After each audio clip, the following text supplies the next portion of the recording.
El término intrahistoria, según la Real Academia de la Lengua, es una voz introducida por Miguel de Unamuno para recordar que la historia la hacen los olvidados de la historia. Algo parecido expresó Walter Benjamin al hablar de la necesidad de cepillar la historia a contrapelo para que salga todo lo escondido y de alguna manera descubrir esa España real frente a la España oficial, acercarse a la vida de la gente normal y corriente para descubrir que la historia con mayúscula la escriben casi siempre las pequeñas historias olvidadas. Y ese es el objetivo de Eduardo Andradas en su libro Entre el amor y la trinchera. ¿Trinchera o trincheras? ¿Cómo estás, Trinchera. Eduardo? Una trinchera, porque es una trinchera que suma las diferentes trincheras de cada lucha particular, supongo. Sí, bueno, suma diferentes sucesos de la comarca norte de la Comunidad de Madrid y de Madrid hasta Aravaca, podemos decir desde Los Zoyuelas hasta Aravaca, que era donde estaba la zona de frente del Parque del Oeste. Entonces, Chamartín, Foncabeal, Alcobendas, Sanse, algunos pueblos de la Vega del Jarama que no han tenido mucha historia en Líbeos, ni siquiera mucha historia institucional de recuperación de memoria de ella, pues lo he intentado en este pequeño libro traerla de nuevo al presente. Eh, Oye, es una novela, pero sobre todo es historia, ¿no? Sí, bueno, hay una historia ficticia de donde hay un personaje que se supone que soy yo, pero no soy yo, es una construcción de un sujeto del año 36 que he ido eh, eh, conformando con diferentes testimonios de gente que conocí a lo largo de mi historia y que vivieron ese conflicto, mis abuelos, gente vecino, gente de la calle, alguno que entrevisté, como algún carabinero, y como pensaban ellos, lo he intentado hacer como ese personaje piensa, o sea, que en verdad no soy yo, son ellos en ese personaje. Y todo lo demás, personajes, personas, sitios geográficos, formas de vida, organizaciones políticas, administraciones políticas de la época, pues, del ayuntamiento, organizaciones sindicales de masas. Eduardo, siempre se enseña que la historia la hacen las grandes figuras. Y tu planteamiento no, es que la historia la hacen pequeñas historias. Explica esta idea. Sí, y pongo un ejemplo, ¿no? Porque creo que era Lenin que decía que lo abstracto desune y lo concreto une.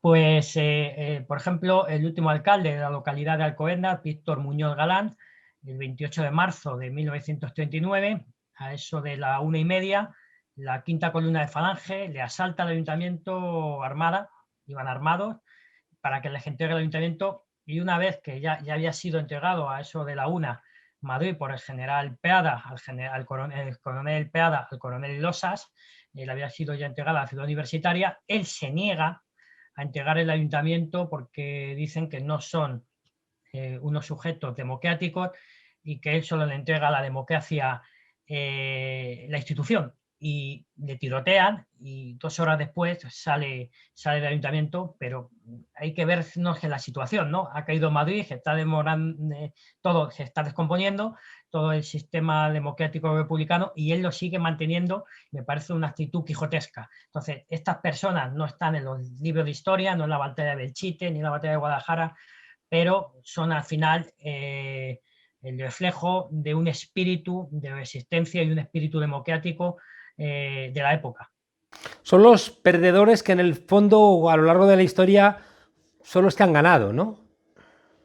Sí, sí, han ganado. Lo único que ha costado que ganaran. En este libro, pues hay un homenaje también al PSOE, al socialismo de la época.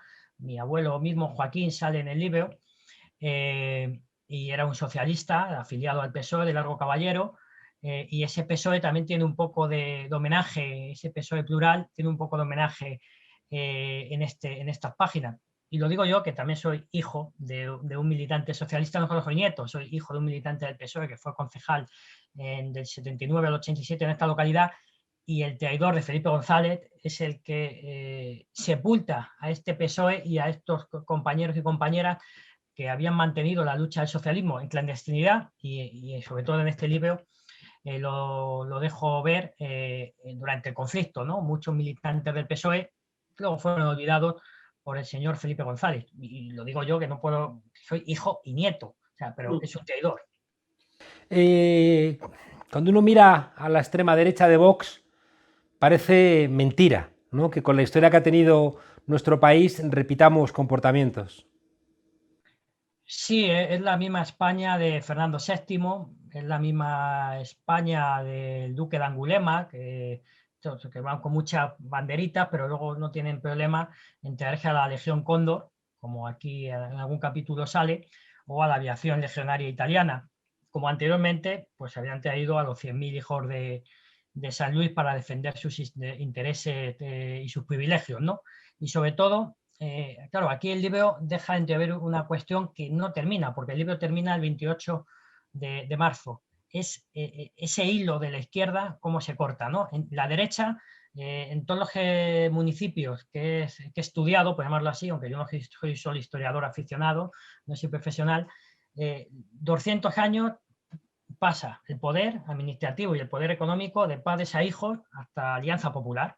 En cambio, la mayoría de estos pequeños pueblos que en el 39 y anteriormente tenían, eran los administradores políticos de los ayuntamientos por parte por parte de los partidos de masa, ¿no? Por los partidos del Frente Popular, a partir del 39 cortan y ya no hacen política. O sea, unos porque fallecen durante el franquismo y en clandestinidad en pueblos tan pequeños era complicado militar, pero cuando llega la democracia en el año 77, no son ellos. Solo he encontrado un caso de una mujer, Carlota Bujeda, que era de Sanse, que vuelve a militar en Alcobendas a partir del año 77 y había militado en la JSU. Nadie más. Los alcaldes, Antonio Vázquez, me da igual que Sancha Martín, Jean Foncabral, Jean Alcobendas. Y en cambio la derecha sí que continúa. Claro. Entonces, esos 40 años de vacío, por llamarlo así, todavía hoy creo que tienen eco. ¿Y qué dirían para despedirnos, Eduardo, los protagonistas de tu novela ante el lema libertad o comunismo de Díaz Ayuso? Bueno, pues aunque el libro no lo dice, porque acaba en el año 39 y es curioso porque, por ejemplo, en Alcobendas solo había un militante comunista en el año 36 que he detectado, eran del PSOE o eran republicanos moderados y no estaba en Alcobendas el 18 de julio, estaba en Miranda del Ebro, que es donde le detienen.